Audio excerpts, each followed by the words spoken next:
Masayang araw po, mga ka-PL. Aba, parang sinampal si Bongbong Marcos ng isang Chinese ambassador, mga kababayan, sa kanyang magkabilang pisngi ng iwi. Bakit?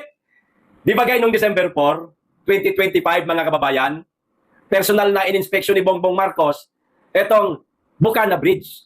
Pinagmayabang niya pa, mga kababayan. Ang sabi niya etong Bukana Bridge, isa ito sa mga malalaking proyekto ng Administrasyong Marcos.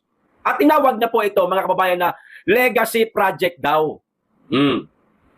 Ngayon, maliban po doon sa pang-aangkin ni Bongbong Marcos sa Bukana Bridge, patunay, mga kababayan, na hindi niya po ito proyekto, kundi sa China. O ito, Chinese ambassador, personal pong dinalaw o sinilip, in-inspection ang Bukana Bridge na sila naman talaga ang totoong nagpondo nito Bukana Bridge. Walang kinalaman dito si Bongbong Marcos. Pagyayabang na lang yan. Kasi nga, wala siyang nagawang proyekto. Tamad kasi. Bobo. Walang alam, kundi mamulitika imbis na gumawa ng mga infrastruktura. O eto ho ang balita, mga kababayan. Grabe, parang sinampal si Marcos nito sa kanyang magkabilang pisning niwe, mga kababayan. O eto, basahin ko na. Bukana Bridge na inangkin, biglang legacy project ni Marcos Jr. Kamakailan, binisita ng Chinese ambassador, mga kababayan. Davao City, ang Bukana Bridge na idiniklara ni Pangulong Ferdinand Marcos Jr. bilang isa umano sa mga legacy project ng kanyang administrasyon ay muling napansin matapos itong bisitahin ng Chinese ambassador ng Pilipinas na si Jing Quan nitong Martes ng hapon, Enero 27, 2026. Di ba? Binisita po, mga kababayan, ni Chinese ambassador. Maliwanag po, mga kababayan, na kanila ho ito. Kaya ang laking kahihiyan po nito sa Marcos administration at sa lahat ng mga loyalistang naniwala naman sa bangag nilang presidente. Kaya ako sa inyo, i-share nyo tong video na ito para malaman ng mga loyalista, ng mga bangag vlogger na sinungaling yung presidente natin. Credit grabber. Mayabang pero walang nagawa. Bangag kasi. Ang 3.1 bilyong tulay ay pinunduhan ng gobyerno ng China sa ilalim ng China Official Development Assistance o ODA noong panahon ng Administrasyong Duterte at bahagi ng Davao City Coastal Road na may habang 17.8 kilometro. Yan ha. Legacy project ni Marcos Jr. Ayan. Nagtatanong lang po ha. Hindi po sinasabi nitong balita na kay Marcos Jr. yan. Ayan. 3 question mark magkakasunod. Nagtatanong lang. Baka mamaya kasi mali ang pagkakaintindi na naman ng mga loyalista. Kay Marcos naman pala Hoy, may question mark. Baka hindi kayo marunong tumingin ng question mark. Nagtatanong ito. Noong Disyembre 4, 2025, personal na inspeksyon ni Pangulong Marcos Jr. ang Bukana Bridge at hayagan itong itinuring bilang bahagi ng mga proyektong tatapusin at iiwan ng kanyang administrasyon bilang pamana sa Davao at mga karatig lugar. Ganyan niya po ipinagmayabang ang Bukana Bridge sa mga taga Davao at sa buong Pilipinas, mga kababayan. Ipinagmayabang ni Bongbong Marcos. Diyos ko naman, Mr. President, hindi niyo po ba naiisip na lilitaw at lilitaw po ang katotohanan? Kayo rin po ang mapapahiya, Mr. President. O tulad niyan, nalaman kaagad ng ating mga kababayan. Google, research, hindi pa man din pumupunta itong Chinese ambassador sa Bukana Bridge, nalaman na ng ating mga kababayang mananaliksik na itong Bukana Bridge ay hindi naman pala sa iyo, Mr. President. Inuulit ko lang para klaro tayo. Oo, matagal na natin pinag-usapan ito, pero kinakailangan natin idiin ito sa mga loyalista, sa mga bangag vlogger na nagbubububuhan para lang maipagyabang yung kanilang presidente na wala naman talagang nagawa kasi inutil, walang kwenta, bangag, walang ginawa kundi mamulitika at higit sa lahat, humit-hit ng droga. Di ba, mga kababayan? O ito pa, ito ay isa sa 4 na malalaking proyekto. Ang mga tinatawag naming legacy project na tatapusin namin sa Davao at sa karatig lugar nito. Yan po ang sinabi ni Bongbong Marcos sa kanyang interview doon sa Bukana Bridge habang nakatungtong siya sa tulay. Buti hindi naputol yung tulay. Di ba? O, bagamat nagsimula at pinunduhan ng bansang China ang proyekto sa ilalim ng nakaraang administrasyon, binigyang diin ni Marcos Jr. na ito ay kanyang ligasiya. Dahil ang pagtatapos at pagbubukas ng tulay ay magaganap sa ilalim ng kanyang administrasyon. Bugo ka, Marcos, bugo! Matatapos lang sa administrasyon mo ang Bocana Bridge. Natural. Ipinasa ni Duterte sa iyo ang pagka-presidente dahil meron siyang delikadesa, bumaba siya, hindi katulad mo, baka hindi ka bababa. Natural, matatapos sa administrasyon mo. Pero hindi ibig sabihin nung sa administrasyon mo matatapos, itong Bocana Bridge, sa administrasyon mo ito, nagsimula at ginawa. Huwag kang bobo, Marcos, tanga. Huwag kang credit grabber, mahiya ka naman. Nipis-nipisan mo naman yung makapal mong muka. Grabe, sobrang nakakapal ng muka mo. Kahit ikaw, Marcos, alam mo na hindi sa'yo to inaangkin mo lang. Pero kinakailangan mo pa talaga sabihin sa tao. Ito, parte ito ng malaking proyekto ng Administrasyong Marcos. Ang tawag dito, Legacy Project na booking. Pinuntahan pa ng China. Ano China? Ng Chinese ambassador. O di, para kang sinampal. Sa magkabilang pisnging bangag, iwi. Yan kasi, puro kayabang, inuuna mo yabang mo, hindi ka nag-iisip. Alam nyo, mga kababayan, sa palagay ko lang wala na sa matinong pag-iisip yung presidente natin na yan. Hindi po gawain ng isang matinong tao yung mang-angkin ng proyekto na alam mo namang hindi ikaw ang nagpagawa, hindi sa administrasyon mo trinabaho. Yung ganyang klaseng tao, yung aangkin, yung sobrang kapal na po ng mukha katulad ni Marcos, mga kababayan, may something na po sa utak yan. Hindi na po kayabangan yan. Hindi na po isang simpleng pang-aangkin lamang ng proyekto ng may proyekto, kundi problema na ho yan sa pag-iisip, mga kababayan.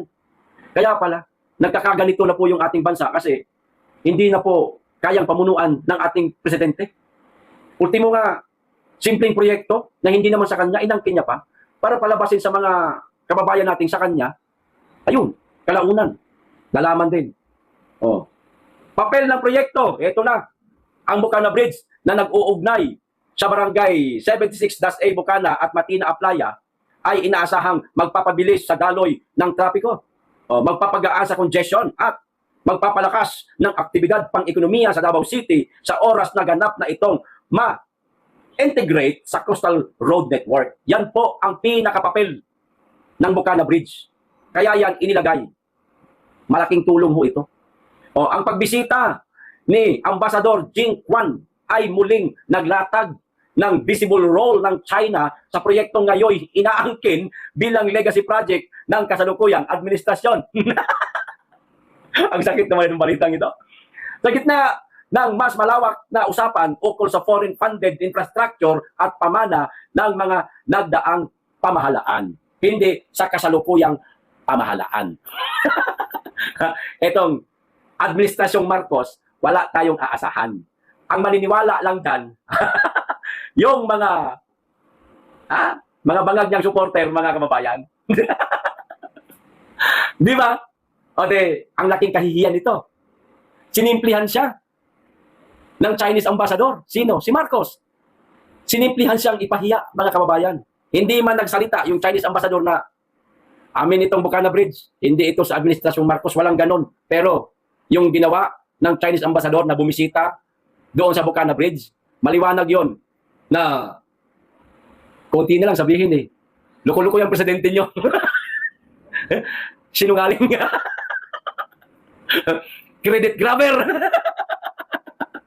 At higit sa lahat, makapal ang mukha kasi durugista. Ganyan ang taong durugista, mga kababayan. Wala na po sa matinong kaisipan. Kaya yung kapal ng mukha, yung yabang, naroon ho yan, hindi ho nawawala. Napahiya ka, Mr. President. Masakit, di ba? Masakit. Kung hindi ito sa China, hindi pupuntahan ng China yan. Binisita ng China. Sinilip kung maganda ba yung kalidad nitong Bocana Bridge. Ibig sabihin yan, di ba, mga kababayan, ang China ay handa pang tumulong.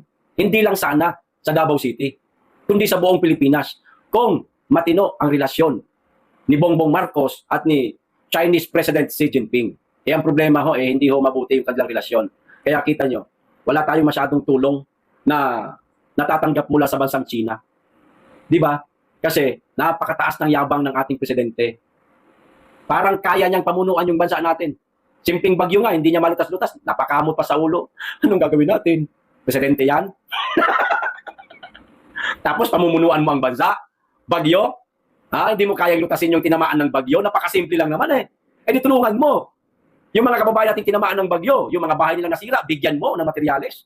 Bigyan mo ng halaga na makapagpagawa sila ulit ng panibagong bahay nila. Hindi yung magkakamot ka sa ulo mo na, anong gagawin natin? Bobo ka kasi, kaya hindi mo alam yung gagawin mo.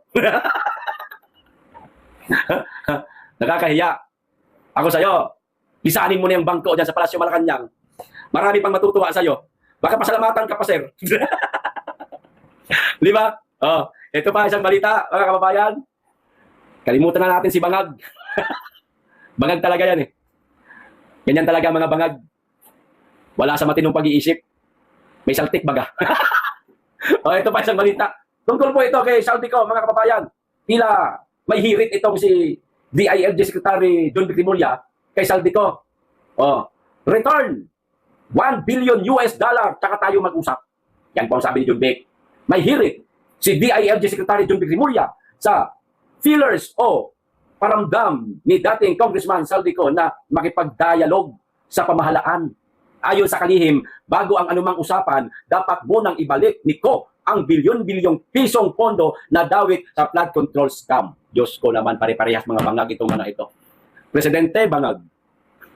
Kalihim ng DILG, bungol. Sir, John Vic Rimulya, mawalang galang na po, sir. Sa palagay ho ninyo, dito sa inihirit ninyo kay Saldico, papayag siya rito? Magsosooli siya ng $1 billion tapos tsaka kayo mag-uusap? Sa palagay mo, ganun-ganun lang?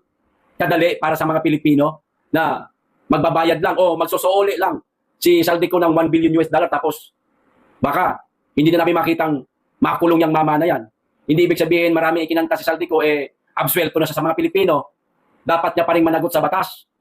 Kasi maaaring hindi lang yung mga nakikita natin na mga ninakaw nila, baka mas marami pa. Baka matagal na panahon na nila itong ginagawa. Hindi lang sila nabubuking. Baka lang naman. Pero talagang dito sila sa Administrasyong Marcos na mayagpag sa pagnanakaw sa kaban ng bayan. Kaya ayun, nabuking na. Di mo ba, mga kababayan, posible po na matagal na po nila ginagawa ito. Halimbawa, nabigyan siya ng pondo. Yung pondo lang ngayon, kickback ang kinukuha niya. Hindi ganun kalaki. Nakaw pa rin yun, mga kababayan. Di po ba? Nakaw pa rin yun. Kaya lang, pagpasok ng Administrasyong Marcos, doon lumaki ulo ng mga kawatan. Atin ang gobyerno. Magnakaw tayo ng magnakaw. Walang pwede makakapagpigil sa atin. Bumili tayo ng bahay, gawin natin imbakan ng pera. Bumili tayo ng mga air assets na kapag ka nasakotin na tayo, makalipad ka agad tayo. Yan. Di ba? Ngayon lang sila nabuking. Kasi garapala na, harap-harapan na talagang pagnanakaw. At napakarami na natin mga kababayan na nagiging tawag nito, nadamay ba sa pagnanakaw nila? Dahil tuwing umuulan, binabaha sila.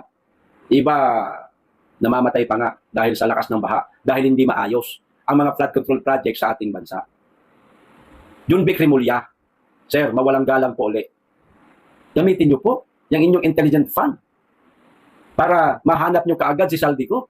Hindi yung hirit mo. Magsoli ka muna ng $1 billion tsaka tayo mag-usap. Sa palagay mo, sir, may ganyan pa siya kalaking halaga sa bangko niya? Na gayong palipat-lipat siya ng bansa? Bawat bansa yatang pinupuntahan niya, meron siyang bahay at lupang binibili.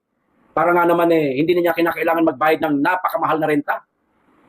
Wala nang maisusuli ito ng ganyang kalaking halaga.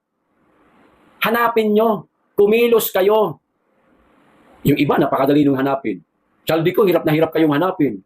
Ano klaseng DILG secretary kayo? Huwag nyo sabihin, parehas kayo ni Bangag. Baka lang naman.